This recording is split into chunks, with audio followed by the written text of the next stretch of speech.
ನಮಸ್ಕಾರ ಸ್ನೇಹಿತರೆ. ಪಾಕಿಸ್ತಾನ ವಿರುದ್ಧದ ಪಂದ್ಯಕ್ಕೂ ಮುನ್ನವೇ ಟೀಂ ಇಂಡಿಯಾಗೆ ಸಿಕ್ಕಿದವು 3 ದೊಡ್ಡ ಗುಡ್ ನ್ಯೂಸ್. ಹಾಗಾದರೆ ಸುದ್ದಿಯ ಸಂಪೂರ್ಣ ಮಾಹಿತಿ ಏನು? ಅಷ್ಟಕ್ಕೂ ಪಾಕ್ ವಿರುದ್ಧದ ಪಂದ್ಯಕ್ಕೂ ಮುನ್ನವೇ ಭಾರತಕ್ಕೆ ಸಿಕ್ಕಿರುವ ಆ 3 ದೊಡ್ಡ ಶುಭ ಸುದ್ದಿಗಳಾದರೂ ಯಾವುವು? ಹೀಗೆ ಇದರೆಲ್ಲದರ ಬಗ್ಗೆ ಇವತ್ತಿನ ಈ ಒಂದು ವಿಡಿಯೋದಲ್ಲಿ ತಿಳಿಸ್ಕೊಡ್ತಾ ಹೋಗ್ತೀನಿ. ಹೀಗಾಗಿ ದಯವಿಟ್ಟು ಈ ವಿಡಿಯೋವನ್ನು ಕೊನೆವರೆಗೂ ನೋಡಿ ಸ್ನೇಹಿತರೆ.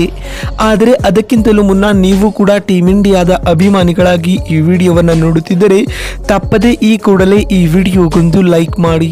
ಹೌದು ಸ್ನೇಹಿತರೆ, 2024ರ T20 ವಿಶ್ವಕಪ್ನಲ್ಲಿ ರೋಹಿತ್ ನಾಯಕತ್ವದ ಟೀಂ ಇಂಡಿಯಾವು ಗೆಲುವಿನೊಂದಿಗೆ ಟೂರ್ನಿಯನ್ನ ಶುಭಾರಂಭವನ್ನ ಮಾಡಿದೆ ಸ್ನೇಹಿತರೆ. ಟೀಂ ಇಂಡಿಯಾವು ಈ ಬಾರಿಯ T20 ವಿಶ್ವಕಪ್ನಲ್ಲಿ ತನ್ನ ಮೊದಲ ಪಂದ್ಯವನ್ನು ಐರ್ಲೆಂಡ್ ತಂಡದ ವಿರುದ್ಧ 8 ವಿಕೆಟ್ಗಳ ಭರ್ಜರಿ ಗೆಲುವು ದಾಖಲಿಸಿದೆ ಸ್ನೇಹಿತರೆ. ಇದೀಗ ಭಾರತ ತಂಡವು ಲೀಗ್ ಹಂತದ ತನ್ನ 2ನೇ ಪಂದ್ಯವನ್ನು ಸಾಂಪ್ರದಾಯಿಕ ಎದುರಾಳಿಯಾದ ಪಾಕಿಸ್ತಾನ ತಂಡದ ವಿರುದ್ಧ ಆಡಲಿದೆ ಸ್ನೇಹಿತರೆ. ಅಂದಹಾಗೆ ಭಾರತ ಮತ್ತು ಪಾಕ್ ನಡುವಿನ ಈ ಪಂದ್ಯವು ಇದೇ ಜೂನ್ 9ರಂದು ಅಂದ್ರೆ ನಾಳೆ ನಡೆಯಲಿದೆ ಸ್ನೇಹಿತರೆ.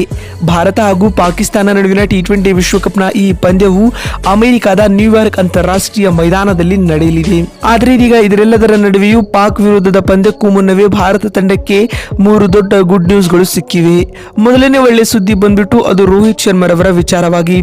ಹೌದು ಸ್ನೇಹಿತರೆ, ಟೀಂ ಇಂಡಿಯಾ ತಂಡದ ನಾಯಕರಾಗಿರುವ ರೋಹಿತ್ ರವರು ಕಳೆದ ಐರ್ಲೆಂಡ್ ವಿರುದ್ಧದ ಪಂದ್ಯದಲ್ಲಿ 37 ಎಸೆತಗಳಿಂದ ಆಕರ್ಷಕ ಅರ್ಧಶತಕ ಸಿಡಿಸಿ ಟೀಂ ಇಂಡಿಯಾಗೆ ಆಸರೆಯಾಗಿ ನಿಂತರು. ನಂತರ ರೋಹಿತ್ ರವರಿಗೆ ಇದೇ ಪಂದ್ಯದಲ್ಲಿ ಬಲವಾದ ಗಾಯವೂ ಆಗಿತ್ತು. ಆದರೆ ಅದಾದ ಬಳಿಕ ರೋಹಿತ್ ರವರು ಪೋಸ್ಟ್ ಮ್ಯಾಚ್ ಪ್ರೆಸೆಂಟೇಷನ್ ವೇಳೆ ನಾನು ಸಂಪೂರ್ಣವಾಗಿ ಫೈನ್ ಆಗಿದ್ದೇನೆ ಎಂದು ಹೇಳುವ ಮೂಲಕ ಪಾಕ್ ವಿರುದ್ಧದ ಪಂದ್ಯಕ್ಕೆ ರೋಹಿತ್ ಲಭ್ಯರಿದ್ದಾರೆ. ಇದರೊಂದಿಗೆ ಇದು ಟೀಂ ಇಂಡಿಯಾದ ಅಭಿಮಾನಿಗಳಿಗೆ ಗುಡ್ ನ್ಯೂಸ್ ಆಗಿದೆ ಅಂತ ಹೇಳಬಹುದು.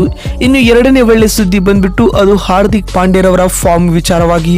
ಹೌದು ಸ್ನೇಹಿತರೆ, ಟೀಂ ಇಂಡಿಯಾದ ಸ್ಟಾರ್ ಆಲ್ರೌಂಡರ್ ಆಗಿರುವ ಹಾರ್ದಿಕ್ ಪಾಂಡ್ಯರವರು ಬ್ಯಾಟಿಂಗ್ ಬೌಲಿಂಗ್ 2 ವಿಭಾಗಗಳಲ್ಲಿಯೂ ಫಾರ್ಮ್ಗೆ ಮರಳಿದ್ದಾರೆ. ಕಳೆದ ಐರ್ಲೆಂಡ್ ವಿರುದ್ಧದ ಪಂದ್ಯದಲ್ಲಿ 3 ವಿಕೆಟ್ ಕಬಳಿಸಿದ್ದ ಹಾರ್ದಿಕ್ ಪಾಂಡ್ಯರವರು ಅದಕ್ಕೂ ಮುನ್ನ ನಡೆದ ವಾರ್ಮ್ ಅಪ್ ಪಂದ್ಯದಲ್ಲಿ 40 ರನ್ಗಳ ಇನ್ನಿಂಗ್ಸ್ ಆಡಿದ್ದರು. ಪಾಂಡ್ಯರವರ ಈ ಅದ್ಭುತ ಆಟವು ಟೀಂ ಇಂಡಿಯಾಗೆ ಗುಡ್ ನ್ಯೂಸ್ ಅಂತಾನೆ ಹೇಳಬಹುದು ಸ್ನೇಹಿತರೆ. ಇನ್ನು ಪಾಕ್ ವಿರುದ್ಧದ ಪಂದ್ಯಕ್ಕೂ ಮುನ್ನವೇ ಟೀಂ ಇಂಡಿಯಾಗೆ ಸಿಕ್ಕಿರುವ 3ನೇ ಹಾಗೂ ಕೊನೆಯ ಒಳ್ಳೆ ಸುದ್ದಿ ಬಂದ್ಬಿಟ್ಟು ಅದು ರಿಷಬ್ ಪಂತ್ ರವರ ವಿಚಾರವಾಗಿ. ಹೌದು ಸ್ನೇಹಿತರೆ, ಭಾರತ ತಂಡದ ವಿಕೆಟ್ ಕೀಪರ್ ಕಮ್ ಆಟಗಾರರಾಗಿರುವ ರಿಷಬ್ ಪಂತ್ ರವರು ಕಳೆದ 2 ಪಂದ್ಯಗಳಲ್ಲಿಯೂ ಅದ್ಭುತ ಫಾರ್ಮ್ ನಲ್ಲಿದ್ದಾರೆ.